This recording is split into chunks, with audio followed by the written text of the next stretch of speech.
Hi everyone. आइए दोस्तों ज़रा न्यू जीएसटी रेट के बारे में समझते हैं, क्या सिंप्लीफिकेशन हो रहा है इसमें और क्या क्या चेंजेस गवर्नमेंट ने प्रपोज किए हैं।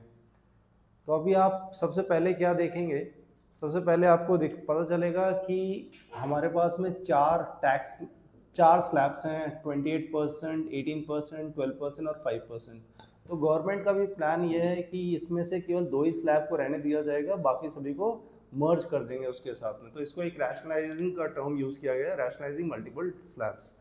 तो अब ये होगा, मोटा मोटा प्रपोजल में ये है कि अब 28% और 12% हट जाएगा, केवल 18% और 5% रहेगा। ज़रा इसको समझते हैं ऐसा क्यों किया गया और इस पर क्या क्या इम्पैक्ट आने वाला है। तो यदि ये करंट सिनेरियो में यदि ये चेंजेस होता है तो हमारा जो रेवेन्यू लगभग से 60,000 करोड़ से लेके 1 लाख करोड़ तक का इम्पैक्ट हो सकता है, जो कि 0.2 और 0.3% ऑफ द जीडीपी है अप्रॉक्सीमेटली इस चेंज से। यदि इस चेंज को हमने कुछ मेजर्स लेके उसको ऑप्टिमाइज करने की कोशिश की तो हम ये कंपनसेशन जो डैमेज हो रहा है इसको कंपनसेट कर पाएंगे। अरे ज़रा ये देखते हैं कि गवर्नमेंट ने क्या क्या सोचा है इसके पीछे में, मतलब ये सारे चेंजेस के पीछे में क्या क्या लॉजिक है। देखिए, पहला तो गवर्नमेंट ने ये प्लान किया है कि जो 28% वाला स्लैब हटेगा तो उससे एक 40% का एक स्लैब आ जाएगा, जो उसको अल्ट्रा लग्जरी टैक्स कह सकते हैं आप, जिसमें मान लीजिए बहुत सारे हाई फाई 7 स्टार होटल्स आ गए या आपके लग्जरी गुड्स आ गए, इंपोर्टेड कार्स हो गई, उन सभी पे 40% टैक्स लगाया जाएगा। उससे थोड़ा सा रेवेन्यू कंपनसेट हो जाएगा। उससे गवर्नमेंट का ये भी सोचना है कि टैक्स रेट यदि कम होता है तो कंजम्पशन बढ़ता है, तो कंजम्पशन यदि बढ़ेगा तो टैक्स कलेक्शन भी बढ़ेगा। तो गवर्नमेंट का ये भी एक सोचना है।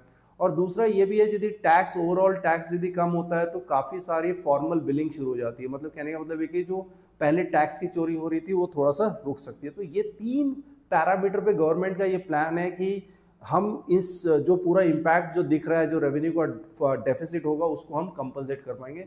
तो मोटा मोटा ये बहुत डुएबल सोल्यूशन लगता है।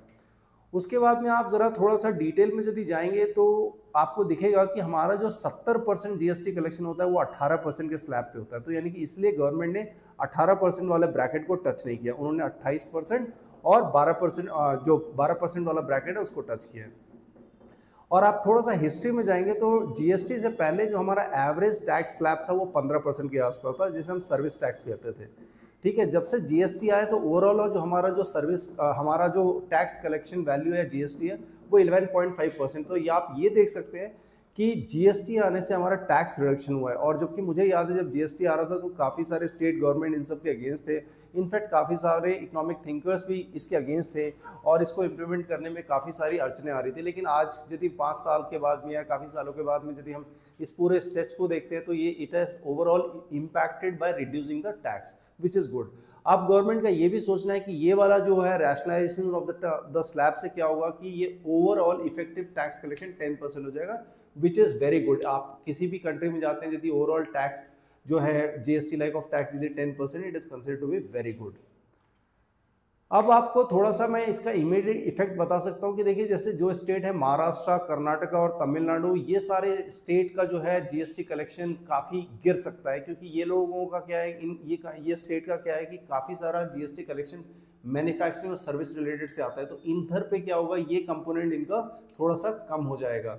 लेकिन वहीं पे आप यदि बिहार और यूपी देखेंगे तो वहाँ पे क्या है कि ऑलरेडी वो जो प्रोडक्शन हो रहा था एग्रीकल्चर बेस्ड प्रोडक्शन था, तो वहाँ पे टैक्स ऑलरेडी बहुत कम था, तो और वहाँ पे कोई इम्पैक्ट नहीं होने वाला। तो ये सारे जो ग्रीन में मैंने मार्क करके दिए हैं, ये सारे स्टेट में आपको ज़्यादा फर्क नहीं दिखेगा। लेकिन जो रेड मार्क है जहाँ पे मैन्युफैक्चरिंग होती है और जो सर्विस सेक्टर पे डिपेंड है, और जो भी स्टेट में बहुत ज़्यादा सिटी है जहाँ पे कंजम्पशन पहले से बहुत ज़्यादा हो रहा था, तो वहाँ पे आपको इमीडिएटली आपको इफेक्ट दिखने लग जाएगा।